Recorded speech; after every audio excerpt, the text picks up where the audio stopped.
Plum cake বানানোর রিলসটা দেখে কালকে তোমরা অনেকেই আমার মেসেঞ্জারে মেসেজ করেছো যে দিদি এই কেকটা ডিটেলস একটা ভিডিও দাও, আমরা কিন্তু রিলসে বুঝতে পারিনি। তাই আজ তোমাদের জন্যই এটার এই ডিটেলস ভিডিওটা করছি। আর কালকে তো হচ্ছে ক্রিসমাস, আজ সন্ধ্যায় কিন্তু এই কেকটা তোমরা বানিয়ে নাও, খুব তাড়াতাড়ি হয়েও যায় আর তেমন কিছু লাগে না, বাড়িতে যা আছে এইসব কিছু দিয়েই কিন্তু এই কেকটা বানিয়ে নিতে পারবে।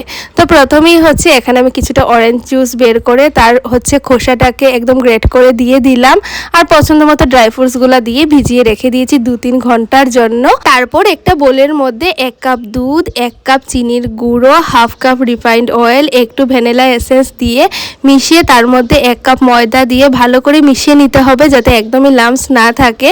তার মধ্যে দিয়ে দিলাম 1/2 কাপ মতো গুঁড়ো দুধ, দিয়ে দিলাম একটু লবণ আর দারচিনির গুঁড়ো দিয়ে ভালো করে হচ্ছে সমস্ত কিছু মিশিয়ে রেখে দেবো। আর আগে থেকে যে অরেঞ্জ জুসের সাথে ড্রাই ফ্রুটসটা ভিজিয়ে রেখেছিলাম সেটা দিয়েও ভালো করে মিশিয়ে নিতে হবে। এই কেকের ব্যাটারটাকে 15 মিনিটের জন্য রেস্টে রেখে দিতে হবে। আর এই 15 মিনিটের মধ্যে হচ্ছে বানিয়ে নেব হচ্ছে ক্যারামেলটা।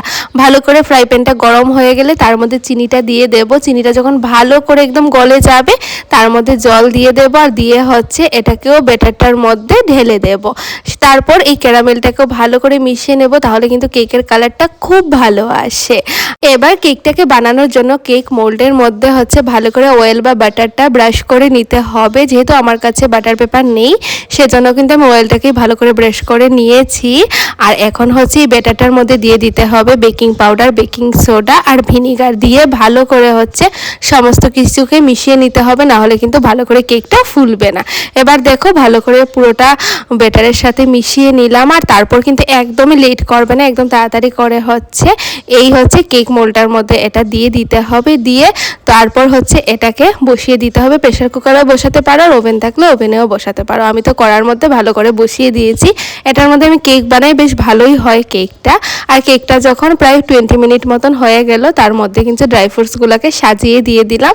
তারপর আরও 20 মিনিটস হচ্ছে এটাকে ভালো করে করতে হয়েছে। আর তোমরা ওই 40-45 মিনিট মতোই লাগে, একদম গ্যাসের ফ্লেমটাকে একদম লোতে রেখে দেবে, তাহলেই দেখবে কেকটা একদম ভালো করে ফুলে উঠেছে। আর এই দেখো আমার কেকটা কিন্তু পুরো রেডি হয়ে গেছে, কালারটাও খুব ভালো এসেছে, খেতেও কিন্তু বেশ ভালোই ছিল।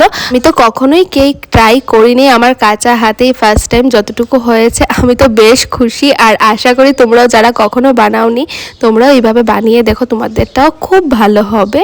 আর এই দেখো কেকটা কেটে নিয়েছে, দেখতেই পাচ্ছ কেকটা কতটা স্পঞ্জি হয়েছিল। আর বানানোর পর না 2-3 দিন রেখে খেও না, সাথে সাথেই খেয়ে নিও, খুবই ভালো হয় খেতে।